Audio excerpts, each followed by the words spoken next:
असंभव और संभव के बीच का अंतर किसी व्यक्ति विशेष के दृढ़ संकल्प पर निर्भर करता है।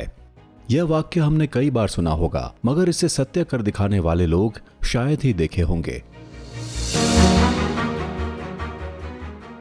आज के हमारे खास एपिसोड में हम आपको देश के लिए अपना सब कुछ न्यौछावर कर देने वाले ऐसे ही एक व्यक्ति से मिलवाने जा रहे हैं, जिन्होंने देश की रक्षा के साथ बच्चों के भविष्य को साकार करने में बहुत ही बड़ा योगदान दिया है। मेजर जनरल कंवर विजय सिंह ललोत्रा भारतीय सेना का एक ऐसा नाम जिनकी रग रग में देशभक्ति बसती है।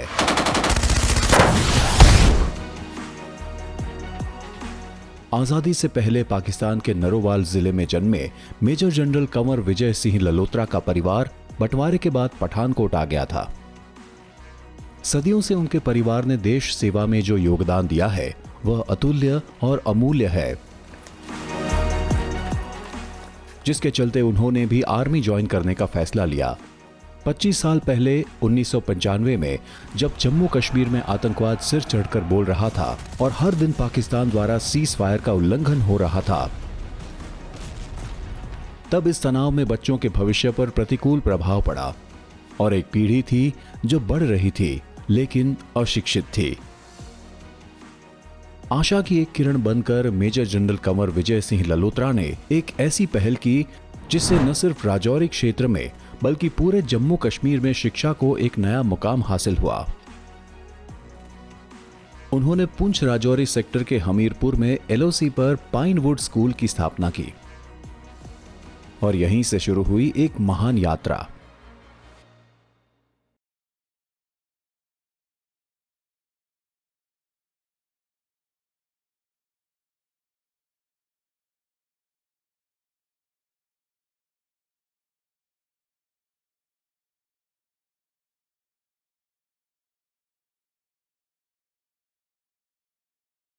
मेजर जनरल की इस पहल के कारण इस स्कूल से आज कई नौजवान डॉक्टर, इंजीनियर, प्रोफेसर बनकर उच्च पद पर अपनी सेवाएं दे रहे हैं। बुलंद इरादे, हौसलों की ऊंची उड़ान, शिक्षा परमो धर्म की सोच, नेक इरादे, इन सब का पर्याय है major general Kanwar Vijay Singh ललोत्रा। LOC के बच्चों को शिक्षा देने के इरादे से पीछे हटने के लिए उन्हें बम के गोले भी नहीं रोक पाए।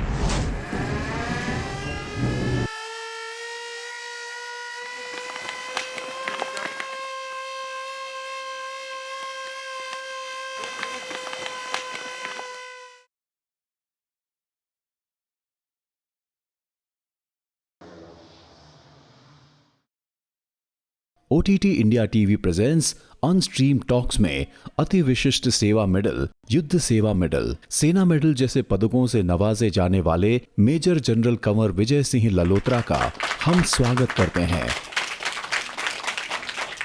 तो मैं एक लैंडेड आर्मी कनेक्टेड फैमिली से आता हूँ। हमारा घर, हमारा परिवार पहले पाकिस्तान में शकरगढ़ तहसील में था। एक गांव का नाम है शाहपुर झंगड़वा। 1947 में हम वहाँ से माइग्रेट होके वर्तमान पठानकोट में आके सेटल हुए हैं एक गांव के अंदर। 1947 में आने के बाद क्योंकि हमारे पिताजी आर्मी में उस वक़्त मेजर साहब थे, उनकी रेजिमेंट भी पाकिस्तान आर्मी में चल गई, तो उन्होंने डिसाइड किया कि वो 9th गुरखा राइफल्स के लिए ऑप्ट करेंगे। उन्हें चुना गया नेपाल में जाने के लिए।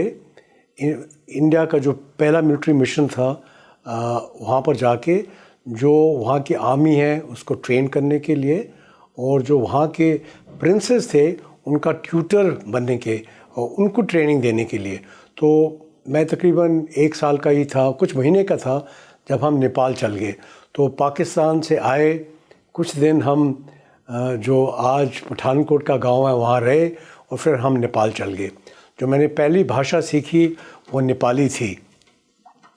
1954 में हम लोग वापस हिंदुस्तान में आए और उस वक़्त हमारे पिताजी ने और माताजी ने देखा कि अब ये जो पुराना तरीका ये नहीं चलेगा, खेती बाड़ी से और फ़ौज से कुछ और भी अलग करना पड़ेगा। तो उन्होंने हिंदुस्तान के सब स्कूल, जो अच्छे अच्छे स्कूल्स, रेजिडेंशियल स्कूल थे, उनमें गए और फाइनली उन्होंने एक स्कूल सेलेक्ट किया जिसका नाम है द लॉरेंस स्कूल सनावर में, वो शिमला हिल्स में है। तो वो स्कूल सेलेक्ट किया और हम सब बच्चों को सनावर भेजा। मैं तीसरा था, हमारी जो सबसे बड़ी बहन थी वो एवलन गर्ल्स स्कूल में गई और हम 3 सनावर स्कूल में गए।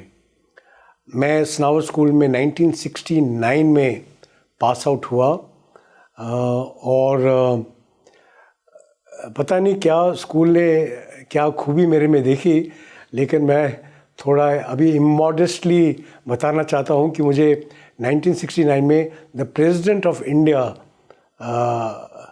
मेडल मिला for being the all round scholar. तो ये एक बड़ा हौसला अफजाई का मौका था क्योंकि राष्ट्रपति का एक सम्मान उस वक़्त मिला क्योंकि ये बड़ा पुराना स्कूल था, ये सब जानते थे। तो इस स्कूल के अंदर एक प्रेसिडेंट्स मेडल था, लेकिन उस स्कूल में मैंने क्या क्या हासिल किया वो एक फाउंडेशन थी। जो मुझे मोटो दिया गया उसका था नेवर गिव इन। ये नेवर गिव इन मोटो मैंने अपने लाइफ में हमेशा अपने करीब रखा है। फैमिली चाहती थी मैं डॉक्टर बनूं, मैं चाहता था कि मैं फ़ौज में आऊं, तो मैं कॉलेज में गया और मैंने पढ़ाई स्टार्ट की दोबारा मेडिसिन की।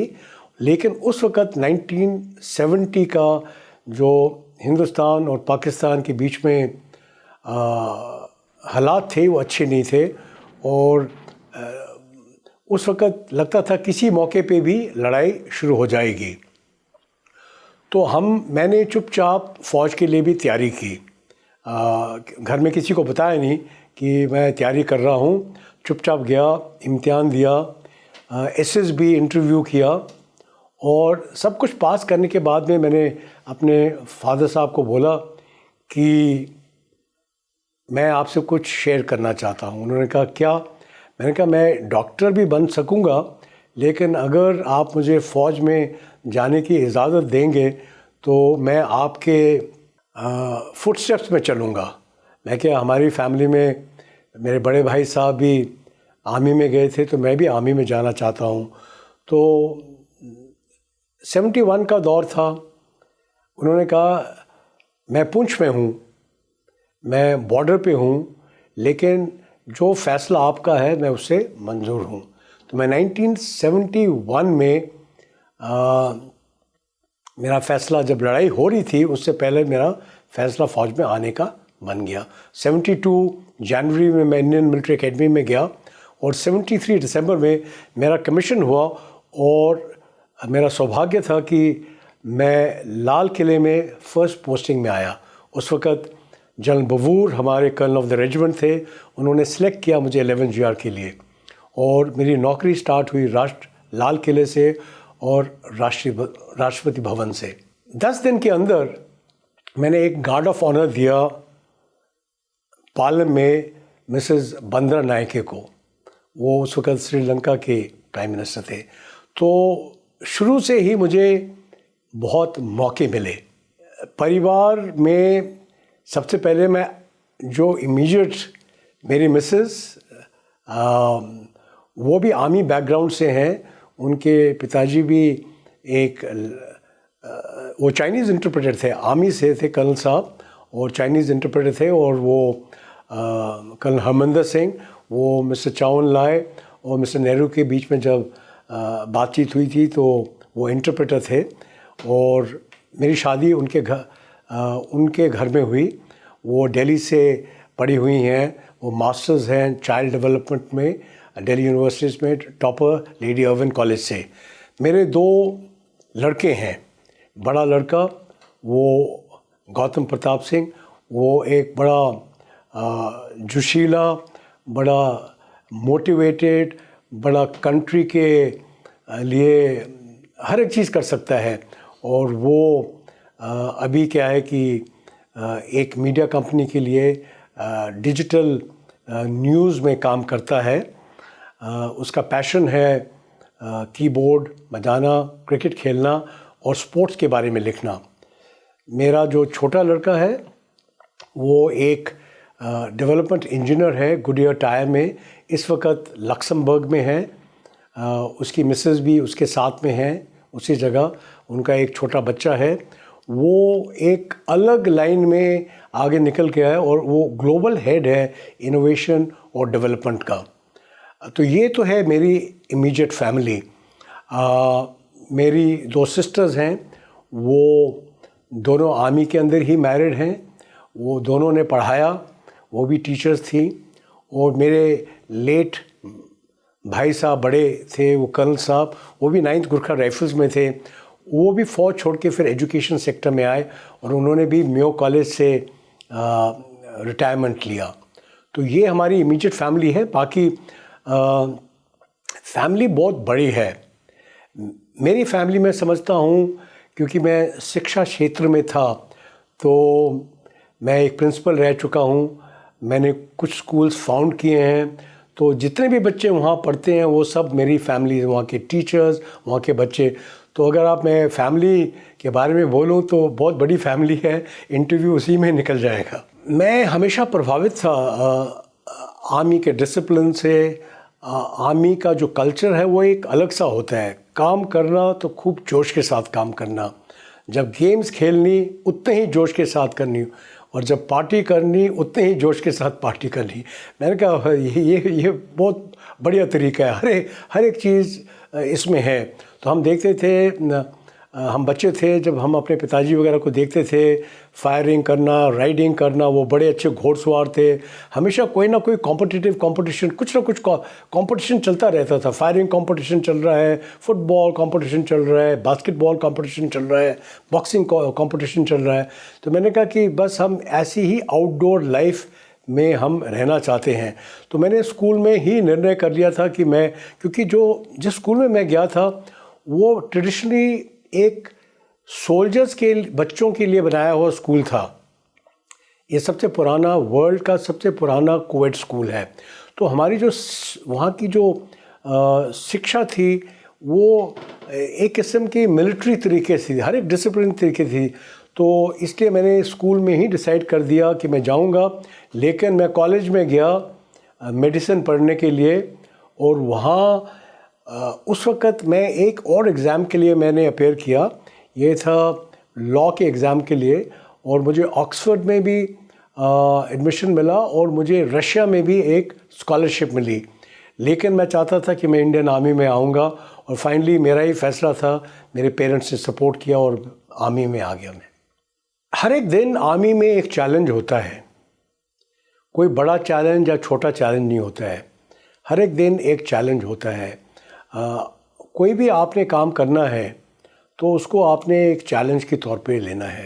तो अगर आप मुझे ये पूछें कि सबसे बड़ा चैलेंज क्या था, मैं समझता हूँ कि हर एक दिन आर्मी में एक चैलेंज होता है, क्योंकि मैंने काफ़ी फील्ड एरिया में नौकरी की। अधिकतर मेरी जो नौकरी है वो border area, line of control में है या इंसर्जेंसी एरिया में है। लेकिन अगर आप पूछें कि कौन सा एक्साइटिंग या कौन सा ऐसा है जो आप सब सुनना चाहेंगे, जिससे कुछ इंटरेस्टिंग कहानी हो, तो मैं आपको एक छोटा जैसा इंसिडेंट बताता हूँ। ये इंसिडेंट है श्रीलंका का। हम इंडियन पीस कीपिंग फोर्स के एक टुकड़ी थे, 111 GR की मैं अल्फ़ा कंपनी कमांड कर रहा था। तो हम एक स्पेशल ऑपरेशन के लिए गए, और उस वक़्त जब हम स्पेशल ऑपरेशन के लिए गए, ये एक जंगल के अंदर था जहाँ एक नदी मंडराती हुई निकलती थी। तो आप जानते हैं कि नदी का जो तट होता है, किनारे होते हैं, काफ़ी स्वाम्पी होते हैं, वहाँ घना जंगल था। और हमें पता लगा कि इस जगह पे LTTE, जिनके ख़िलाफ़ हम लोग लड़ाई कर रहे थे उस वक़्त, उनके कैंप थे, उन्होंने अच्छी तरह से गार्ड किए हुए थे। जब हम उस जंगल में चल रहे थे तो हमें काफ़ी माइंस मिले रास्ते में, जो लैंड माइंस निकालते हैं। 11 GR एक बहुत अच्छी रेजिमेंट है। 11 GR का हर एक जो सोल्जर है उनकी ये सबसे यंगेस्ट गुरखा राइफल्स है। इंडियन आर्मी की सब रेजिमेंट्स अच्छी हैं, लेकिन ये मेरी रेजिमेंट है, और इसके बारे में मैं बताना चाहता हूँ कि ट्रेनिंग बहुत आले दर्जे की है। तो हमने क्या है कि ये जवान बगैर मेटल डिटेक्टर के, इनको पता था कि देखो इस एरिया में माइन लगा है, क्योंकि उस एरिया का जो सरफेस है उसमें कुछ लगा था कि हाथ फेरा हुआ है वहाँ पर। तो जब हमें ये देखा कि यहाँ माइन्स है तो हम उस ट्रैक से अलग जंगल के अंदर लगे चलने, और हम फिर एक नदी के किनारे पहुँचे। उस नदी में एक पेड़ ढला हुआ था। मेरी नज़र उस पेड़ पे पड़ी और मैंने क्या देखा कि एक डीप जंगल के अंदर, घने जंगल के अंदर, उस पेड़ और पानी के बीच में, जो पेड़ गिरा हुआ था पानी के अंदर, एक तार थी, बिजली की तार थी। जंगल के अंदर एक बिजली की तार। मुझे अचानक एकदम जो माइंड होता है वो 2 मिनट के लिए फ्रीज हो जाता है कि ये यहाँ कुछ है। तो मैंने कहा कि इस तार को काटना पड़ेगा। लेकिन जैसे मैं आगे बढ़ा तो उस पेड़ के ऊपर एक मगरमच्छ बैठा हुआ था। मगरमच्छ ने हमें देखा और आस्ते से पानी के अंदर मगरमच्छ स्लाइड कर गया।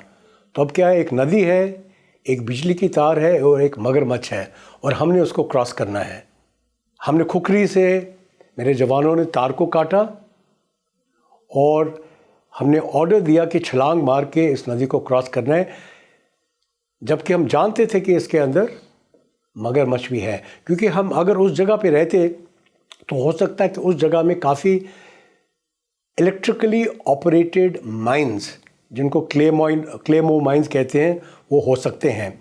और बाद में हमने छलांग मारी उसी नदी के अंदर जिसके अंदर मगरमच्छ हैं, उसको क्रॉस किया। हमारा ये अभियान बहुत सक्सेसफुल रहा। जब हम वापस आए और उस एरिया को सर्च किया, हम उस एरिया में थे। अगर हम एक क्षण भी और हम वहाँ रहते तो हम आज इस कहानी को बताने के लिए ज़िंदा नहीं रहते। ये स्प्लिट ऑफ अ सेकेंड में हमें डिसीजन लेनी पड़ी। तो मैं समझता हूँ कि अगर मैंने कोई ऐसी डिसीजन जो मुझे अचानक लेनी पड़ी तो ये श्रीलंका का एक ऑपरेशन है, जहाँ पर मुझे एज अ कमांडर एकदम डिसीजन एकदम लेनी पड़ी। तो मैं दोबारा आपको उसमें ले जाता हूँ कि अगर मैं जो कुछ हूँ आज, तो एक तो अपने पेरेंट्स की वजह से, जो इमीडिएटली फैमिली है उनकी वजह से, मेरी मिसेस, मेरे बच्चे, बहन भाई, उनकी वजह से, और दूसरा मैं कहता हूँ कि जो मेरे टीचर्स स्कूल के अंदर थे, उन्होंने बड़ा प्रभावित किया। मैं कोई इतना होशियार, इतना टफ एक बच्चा नहीं था, इतना सख्त बच्चा नहीं था, पर जब तक मैं आईएमए में पहुंचा तो मुझे आईएमए में पैराशूट रेजिमेंटल मिला, जो कि for physical toughness and practical performance के लिए होता है। ये सब चीज़ें मैं कहता हूँ कि मेरे जो teachers the Lawrence school Sanawar में थे, उनकी वजह से ये सब कुछ हुआ। तो मैं हमेशा सोचता था कि आर्मी के अलावा अगर मैं कुछ करूँगा तो मैं कुछ शिक्षा के डोमेन में, एजुकेशन में कुछ करना चाहता हूँ। तो जब मैं 1995 में लाइन ऑफ कंट्रोल में बटालियन कमांड कर रहा था, 2nd 11 GR, तो एक दिन मैं पाकिस्तान की ओर देख रहा था। बॉर्डर बिल्कुल साथ में है, हम फेस टू फेस हैं। तो मैंने वहाँ देखा कि अपने साइड में कुछ बच्चे गाय भैंस चरा रहे हैं। तो मैं उन बच्चों की तरफ मैं गया, उनको मिलने के लिए। मैंने कहा इनसे बात करता हूँ। ये मिलिटेंसी का, टेररिज्म का दौर था, स्कूल सारे बंद थे, वहाँ वायलेशंस ऑफ LC होती रहती थी, फायरिंग होती रहती थी। तो जब मैं बच्चों के पास पहुँचा, मैंने देखा कि बच्चे गरीब थे, खाने के लिए कुछ खास घर में मिलता नहीं था, कमज़ोर थे, उनके आँखों में डर था। तो मेरे दिल में रहम आया कि हम हिंदुस्तान में हमें सब कुछ मिलता है, लेकिन इन बच्चों को खाने के लिए नहीं है, स्कूल जाने के लिए नहीं है, तो मैं इनको क्या कर सकता हूँ। तो मैंने उनसे थोड़ी बात की। मैंने कहा बच्चों इधर आओ, आप स्कूल जाना चाहते हैं? तो उन्होंने कहा कि हमें स्कूल में कौन दाखिल करेगा। तो ये बात मुझे बड़ी खटकाई। मैंने कहा क्यों नहीं दाखिल करेगा? इज्जत साहब, स्कूल 2-3 साल से बंद हैं और हम अब क्या है कि स्कूल जाने वाली उम्र से बड़े हो गए हैं, हमें कोई दाखला नहीं देगा।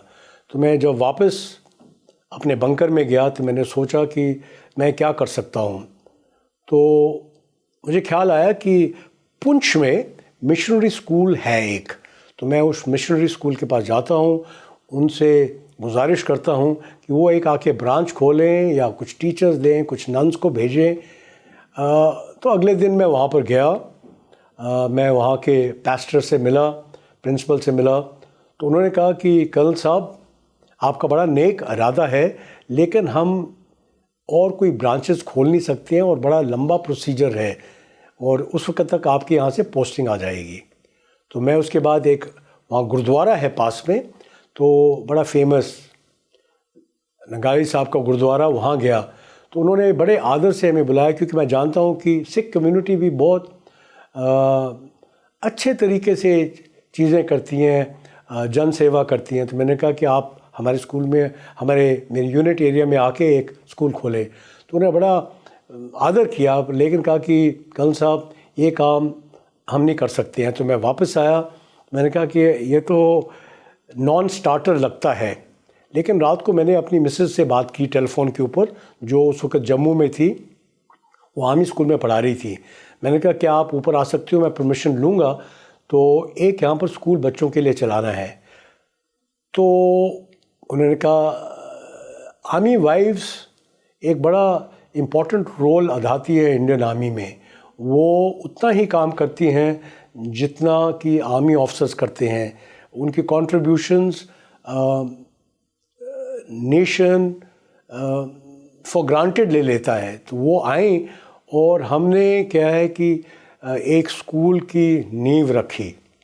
नींव कैसी रखी, आप सोचेंगे कि कुछ खुदाई की, नहीं, वैसी बात नहीं। हमने 15 बच्चे इकट्ठा किए, एक तंबू लगाया। कहाँ पर? एक फॉरेस्ट हट के पास में। हट कैसी थी, उसका न तो छत था, नीता उसका फर्श था, सिर्फ 4 दीवारें थी, एक कमरा था। क्योंकि जो छत था वो पाकिस्तानी बमबारी के से क्या है कि वो सब छाननी बन चुका था। अंदर से आप ऊपर देखो तो आसमान नज़र आता था। लेकिन हमने 15 बच्चे इकट्ठा किए और एक स्कूल का नाम हमने सोचा, उसका नाम था पाइनवुड। और 3 ऐसी हस्तियाँ हैं जिनके नाम मैं लेना चाहता हूँ। मेरे यूनिट के डॉक्टर साहब थे, उनका नाम उस वक़्त कैप्टन अमिताभ तिवारी, और एक टेरिटोरियल आर्मी के ऑफिसर थे मिस्टर मेजर राव, श्रीनिवासन राव। वो प्रोफेसर थे लॉयला जूनियर कॉलेज के। मेरी मिसेस और ये दोनों ने मिल के ये पहले वहाँ के टीचर्स और एजुकेटर्स बने, जिन्होंने बाकियों को ट्रेन किया, और ये स्कूल की शुरुआत हुई वहाँ पर। तो पहली बात है कि ये जो स्कूल है ये पाकिस्तान से नज़र आता है। पाकिस्तान का जो गांव है मोरा शरीफ है, और उनकी जो पोस्ट है उसको टोपी हिल बोलते हैं, वहाँ से नज़र आता है। तो उन्होंने जब देखा कि यहाँ फ़ौज रोज़ आ रही है, कुछ एरिया को लेवल कर रही है, तो उन्होंने सोचा कोई पोस्ट बन रही है, तो उन्होंने फायरिंग शायरिंग की। लेकिन हमने डिसाइड कर लिया अगर स्कूल बनेगा तो ये यहीं पर बनेगा, पाकिस्तान के नाक के नीचे बनेगा, LOC के नीचे बने। ये मैंने दिल में कर दिया। मैंने कहा हम यहाँ से हटेंगे नहीं, ठीक है, देखेंगे कितनी देर तक यहाँ पर फायर करते हैं। लेकिन चैलेंजेस एक नहीं थी, चैलेंजेस बहुत थी।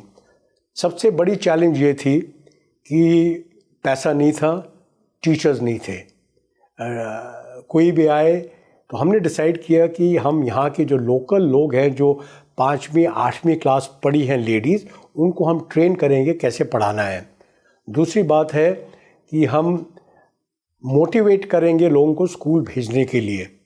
उनके पास साधन नहीं था आने जाने का, गाड़ियाँ नहीं थी, क्योंकि पहाड़ी क्षेत्र है, गांव घर दूर दूर हैं, और उनको ये भी फिक्र था कि ये फ़ौज के एरिया में लड़कियां कैसे जाएंगी, ये हमेशा डर होता है। उन्होंने कहा कि हाँ, मर्द नहीं आना चाहिए, कर्नल साहब आपकी बीवी आ सकती है, लेकिन और कोई नहीं आना चाहिए। अब अगर मर्द वहाँ पर नहीं जाएंगे, आर्मी के जवान नहीं जाएंगे, तो वहाँ काम कैसे चलेगा।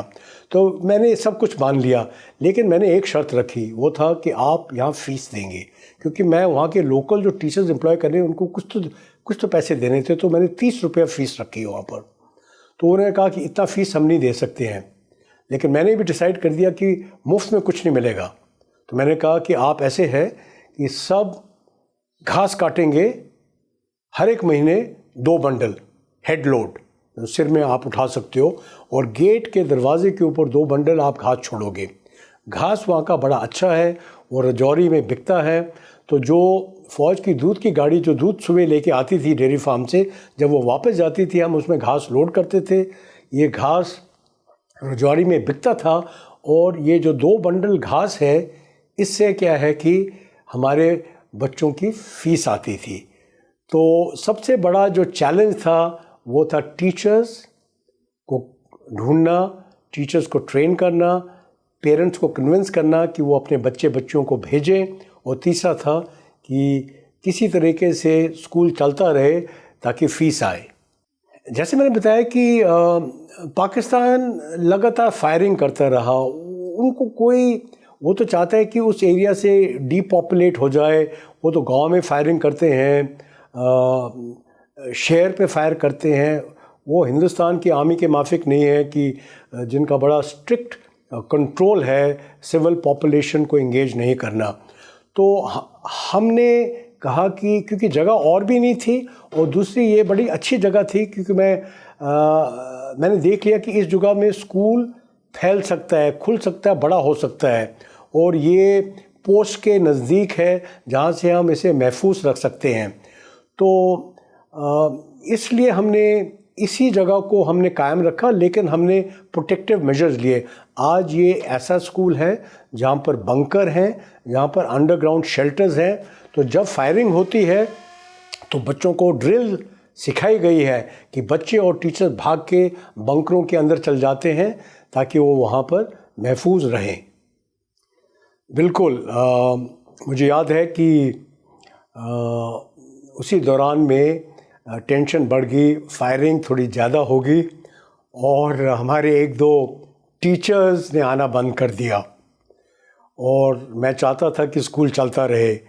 तो मुझे याद है कि क्योंकि स्कूल बंद हो गया, तो एक दिन मैंने अपनी जो प्रोटेक्शन पार्टी है उनको कहा कि वो पहली बार है कि जब मैंने एक गांव के अंदर अपनी प्रोटेक्शन पार्टी भेजी, मैंने कहा आप जाओ, आप टीचर्स को उठा के लेके आओ, उनको बोलो कि कर्नल साहब ने अपनी प्रोटेक्शन पार्टी छोड़ दी है, वो अभी आपको दे दी है, पर आप ज़रूर आओ ताकि बच्चे यहाँ पर करेंगे। और मैंने बच्चों को कहा कि आप रोड पे जाके बैठो और रोड पे जाके टीचर से गुजारिश करो कि देखो हम अगर आ सकते हैं तो आप भी यहाँ पर आ सकते हैं। तो इस इंसिडेंट से जो डिप्टी कमिश्नर साहब थे मिस्टर एजाज़, वो पुंछ जा रहे थे वापस। उन्होंने बच्चे देखे रोड के ऊपर बैठे हैं, तो वो रुके, उन्होंने कहा ये क्या हो रहा है? बोले साहब हम अपने टीचर्स को लेने के लिए आए हैं। तो आप हर एक मौके को हर एक चैलेंज को एक अपॉर्चुनिटी बना सकते हैं। आप कैसे बना सकते हैं? आप एक सीरियस इंसिडेंट्स को भी आप बड़ा अच्छी तरह से ले सकते हैं। और इस इंसिडेंट से क्या हुआ है कि हमारा ये एक ऐसा स्कूल है कि जब बाकी स्कूल बंद होते हैं, पाइनवुड स्कूल हमेशा खुला होता है। अगर आप दिखावे के लिए कुछ नहीं कर रहे तो नींव सही रखे तो मंजिल ऊंची बन सकती है।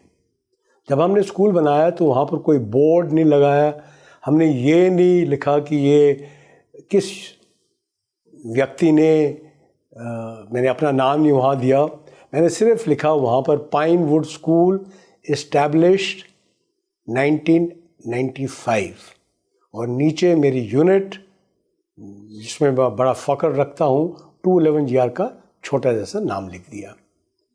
लेकिन इसके बाद मेरे जो नेक्स्ट कमांडिंग ऑफिसर साहब आए वो कर्नल HGV सिंह थे। वो भी उन्होंने इस स्कूल में बहुत मेहनत की। वहाँ के JCOs, अदर रैंक्स 211 GR ने बहुत मेहनत की। उसके बाद मैं बड़ा फॉर्चुनेट था कि मैं उसी एरिया में जम्मू कश्मीर में स्टाफ ऑफिसर के तौर पे मुझे नौकरी करने के लिए मिली। तो ये एक किस्म मेरे स्फीयर ऑफ इन्फ्लुएंस में रहा। मैं वहाँ पर मदद वगैरह देता रहा। वहाँ के जितने कमांडिंग ऑफिसर साहब आए उन्होंने उसमें बड़ा दिल लगा के काम किया। लेकिन 2 कमांडिंग ऑफिसर साहब का मैं ख़ास जिक्र करना चाहता हूँ। एक हैं ब्रिगेडियर सिंगा, वो लेफ्टिनेंट जनरल रिटायर हुए हैं, और एक है ब्रिगेडियर प्रसाद 7 सीख के। सिंगा साहब राजरिफ के थे और ब्रिगेडियर प्रसाद 7 सीख के थे। इनके दौरान में स्कूल ने बहुत तरक्की की। इनके यूनिट्स के जवानों जेसीओज ने बहुत मेहनत की, और जो ब्रिगेड वहाँ पर है, वहाँ के जितने भी कमांडर आए तकरीबन सबको मैं जानता था। तो मैं उनको फ़ोन कर देता था कि भाई मेरे स्कूल का ख्याल रख रहे हो कि नहीं रख रहे हो। तो वो भी एक कनेक्शन रहा स्कूल के साथ में। और फिर खुदा ने मुझे दोबारा वहाँ पर भेजा एज अ ब्रिगेड कमांडर। तो मैं वहाँ फिर ब्रिगेड कमांडर होगा, फिर तो मेरे नीचे ही था स्कूल। जब मैं ब्रिगेड कमांडर रहा तो मैंने कहा अब ये मौका है, इस अपॉर्चुनिटी को गंवाना नहीं है। तो हम इस स्कूल को बहुत ऊपर के दर्जे पे ले गए। और उसी दौरान प्रेसिडेंट अब्दुल कलाम वहाँ पर आए और इन बच्चों से मिले। तो ये स्कूल, ये अलग स्कूल है। कौन सोचता था कि एक प्रेसिडेंट वहाँ पर आए और उनसे मिले। मैं ये प्रेसिडेंट की विज़िट का एक छोटा सा आपको चुटकुला सुनाना चाहता हूँ कि वो आए वहाँ पर, और वो जब आए तो मैं उनको ड्राइव कर रहा था, और मैंने कहा कि sir may I start. He said yes. तो मैंने कहा sir you are the second head of state who has come here, कि आप दूसरे हेड ऑफ स्टेट हैं जो यहाँ पर आए हैं। उन्होंने बोला कि पहला कौन था? तो मैंने कहा पहला अलेक्जेंडर द ग्रेट था, वो आया था 326 BC में। तो ये आइस ब्रेक होगी मेरे और प्रेसिडेंट के बीच में। उन्होंने कहा ब्रिगेडियर साहब आप काफ़ी ह्यूमरिस्ट हैं। मैंने कहा कि आप प्रेसिडेंट हैं, हम तो कभी सोच नहीं सकते थे कि आप यहाँ पर आएंगे, मैं आपको दोबारा मिल सकूँगा। मैंने राष्ट्रपति भवन से नौकरी स्टार्ट की थी, मुझे ये नहीं पता था कि मैं एक दिन एक प्रेसिडेंट का सार्थक बनूंगा, मैं गाड़ी चलाऊंगा, वो मेरे साथ में बैठेंगे। मेरे आपसे एक छोटी गुजारिश है। उन्होंने कहा क्या? मैंने कहा मैंने कुछ बच्चे छुपा के रखे हुए हैं यहाँ पर पाइनवुड स्कूल के, वो उन झाड़ियों के पीछे हैं जहाँ हेलीकॉप्टर आपका लैंड किया है, और स्कूल साथ में है। तो आप कुछ समय दे देंगे बच्चों को मिलने के लिए? तो chief of the army staff, army commander सब थे वहाँ पर, और बड़ा टाइट प्रोग्राम था। प्रेसिडेंट ने कहा किसी को मत बताना, मुझे डायरेक्ट वहाँ पर लेके जाना। तो जब हम वापस विज़िट से जब वापस आ रहे थे तो मैंने लाइन तोड़ी और मैं प्रेसिडेंट साहब को वहाँ पर ले गया। सब हमारी तरफ देख रहे थे। तो प्रेसिडेंट ने एक प्रोटोकॉल तोड़ी, और ये बड़ी अच्छी फ़ोटोग्राफ है इस स्कूल के पास में, जबकि प्रेसिडेंट साहब पाइनवुड स्कूल के बच्चों को मिल रहे हैं। बच्चों की तस्वीर हमारे आँखों के आगे हमेशा आती है। वहाँ के जितने बाशिंदे हैं जिन्होंने मदद की, फैज़ी खान, लाल मोहम्मद, सरवर खान, मास्टर इनायतुल्ला, मिस्टर खटाना, हाजी नज़रुल्लाह, मैं तो नाम ऐसे ज़बान के ऊपर हैं। हर एक आदमी, हर एक वहाँ का जो बाशिंदा, इन सब ने मदद दी, इनके घर वालों ने मदद दी। बच्चों को तो क्या कि एक छोटी जैसी बच्ची थी, उसका नाम जो हमारे पहले बैच 15 बच्चे जो हमने लिए थे, उसका नाम मेरे ख्याल फरीदा थी। आप मानोगे नहीं, वो इतने इंटेलिजेंट बच्चे थे। वो जो मैथमेटिकल टेबल्स, पहाड़े जिनको आप हिंदी के अंदर बोलते हैं, वो उल्टे पहाड़े बोल सकते थे, वो 1.5 के पहाड़े बोल सकते थे, वो 2 का पहाड़ा, 2.5 का पहाड़ा, 3 का पहाड़ा, 3.5 का पहाड़ा। मैं तो हैरान हो गया उनकी इंटेलिजेंस देख के, उनकी मेहनत देख के। उसमें फरीदा थी, और सबसे छोटी बहुत प्यारी बच्ची थी। उसकी जो इंग्लिश की पोइट्री रिसाइटेशन थी वो अभी भी मुझे याद है। आज के दिन आपने पूछा कि स्कूल किस मुकाम में पहुंचा है। 3 साल पहले मुझे मौका मिला दोबारा वहाँ जाने के लिए, और मैंने वहाँ डिजिटल एजुकेशन स्टार्ट की। मैं जानता हूँ कि हमेशा पाइनवुड स्कूल में टीचर्स की एक चैलेंज रहेगी, क्योंकि उस एरिया में जो भी टीचर अच्छा बन जाता है वो फिर शहर में जाता है, क्योंकि तनख्वाह वहाँ पर अच्छी मिलती है। तो इस गैप को कवर करने के लिए डिजिटल एजुकेशन निहायत ज़रूरी है, क्योंकि बच्चे इंटेलिजेंट हैं, बच्चों को अपॉर्चुनिटीज़ चाहिए। तो मैंने वहाँ पर एक डिजिटल एजुकेशन प्रोग्राम स्टार्ट किया है, और जो इंडिया की जो लीडिंग कंपनी है एक्स्ट्रा मार्क्स, उनके साथ में, और ख़ुद हमने कुछ कंट्रीब्यूशन किया, कुछ मेरे दोस्तों ने कंट्रीब्यूशन किया। बच्चों को हमने टैब्स दी, हमने सिखाया कि वो डिजिटली कैसे पढ़ सकते हैं। आज स्कूल 12वीं तक है। आज स्कूल की alumni doctors, engineers, bureaucrats, policeman, teachers हर एक फील्ड में है। 25 साल के अंदर एक स्कूल लाइन ऑफ कंट्रोल पे डॉक्टर्स एक नहीं 10-12 के तो नाम मेरे पास में हैं। तो आप अगर बोलें कि आप बच्चों को याद रख सकते हो, मैं कहता हूँ कि अगर भगवान ने हमें कुछ दिया है, मैं काफ़ी स्कूल्स से ताल्लुक़ रखता हूँ। मैं रिटायरमेंट के बाद में मेयो कॉलेज में मैं गया था, जो कि इंडिया का सबसे प्रसिद्ध स्कूल है, वहाँ का मैं प्रिंसिपल रहा हूँ। मैं उन बच्चों को भी याद रखता हूँ, उन बच्चों से मेरा कनेक्शन है, और इस स्कूल से भी उतना ही कनेक्शन है जितने मेरे मेयो कॉलेज के बच्चों से है। मैं आज के दिन के ऊपर ये पाइनवुड स्कूल ने मुझे ही मौका नहीं दिया है, वहाँ के टीचर्स को मौका नहीं दिया है, लेकिन बाकियों को बड़ी इंस्पिरेशन दी है कि ऐसे स्कूल अगर और भी खुल जाएं। ये फ़ौज का काम नहीं है, ये एजुकेशन डिपार्टमेंट का काम है, लेकिन हम समझते थे कि अगर हम फ़ौज का काम करते करते कुछ ऐसा भी काम नेशन बिल्डिंग का कर दें जहाँ पर एक गवर्नमेंट ऑर्गेनाइजेशन ही पहुँचे, तो हमें इस अपॉर्चुनिटी को नहीं गंवाना चाहिए। हमारे स्कूल को देखते हुए जब वहाँ पर एक जनरल साहब आए, उनका नाम था जनरल रणधीर सिंह, तो उन्होंने कहा कि विजय, मैं आपके स्कूल के साथ कंपटीशन रखना चाहता हूँ, तो मैं रजौरी के अंदर एक आर्मी गुडविल स्कूल खोलूँगा। तो मैंने उनको एक ही कहा, मैंने कहा मैं बड़ा खुश हूँ कि एक जनरल साहब एक कर्नल साहब के साथ कंपटीशन रखना चाहता है, लेकिन आप इस कंपटीशन में हमेशा पीछे रहेंगे, क्योंकि पाइनवुड स्कूल में जान है। वहाँ के जितने लोग कंट्रीब्यूट किया है वो उनका पर्सनल इन्वॉल्वमेंट है उस जगह में।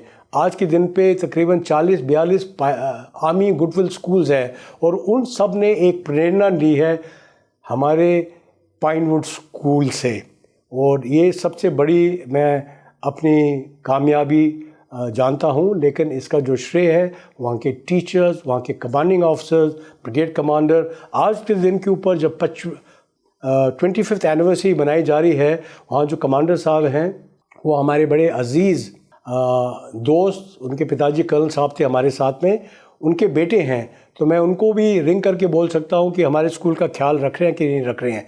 इसलिए इस स्कूल का जो नतीजा है और इसका जो भविष्य है ये भी बड़ा अच्छा है, और आगे भी अच्छे रिजल्ट्स आएंगे।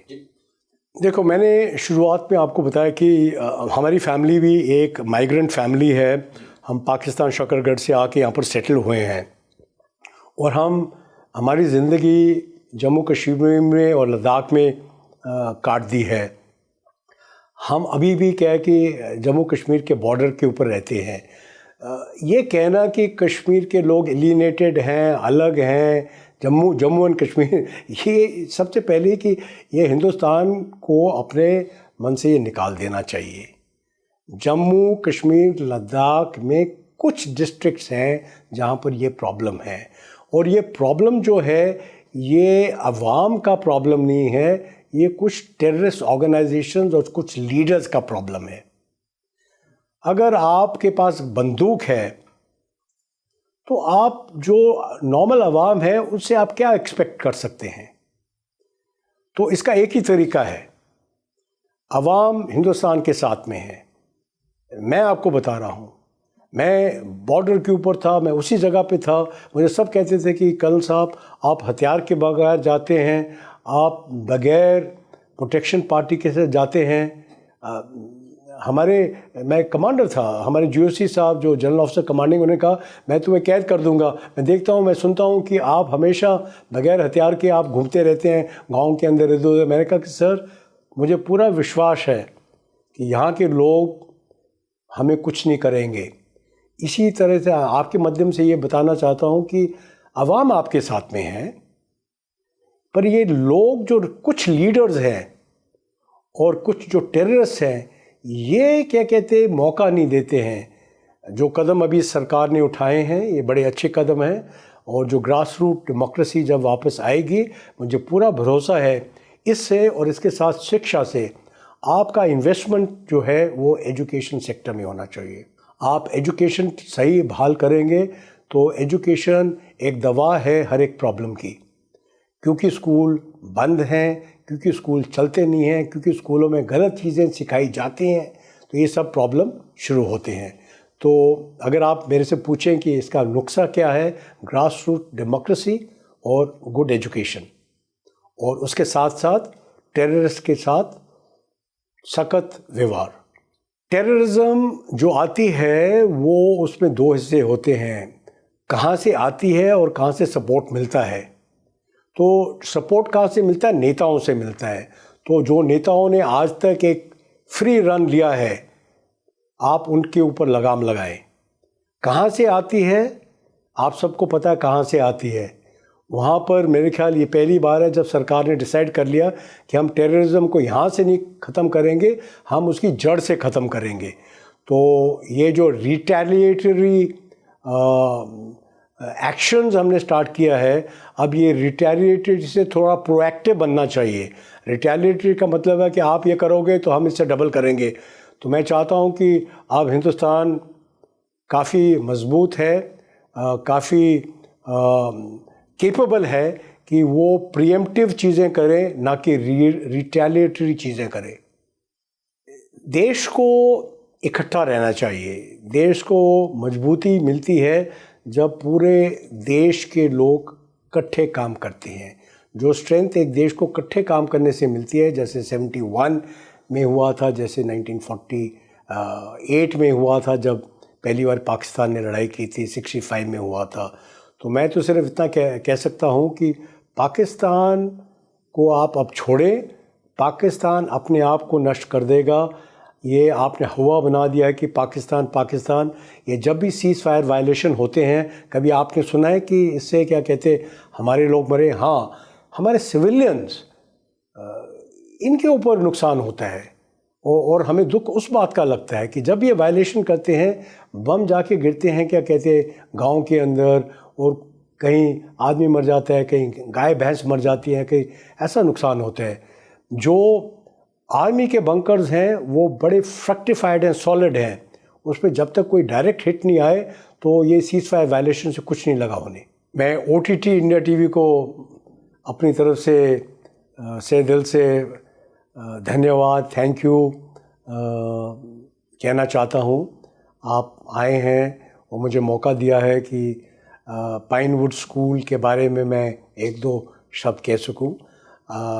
मुझे पता लगा है कि आप पाइनवुड स्कूल में भी गए थे और आप बच्चों से मिले हैं, तो आपने स्कूल भी देखा है, वहाँ के बच्चों से भी मिले हैं, वहाँ के आवाम से भी मिले हैं, और मुझे पूरा यकीन है कि इस इंटरव्यू के बाद पाइनवुड स्कूल का जो हौसला है, जो उसकी उम्मीद है और जो उसकी देखभाल कर रहे हैं वो और भी बढ़ेगी, और वहाँ के बच्चे जो हमारे एम्बेसडर्स हैं वो और भी अच्छा करेंगे।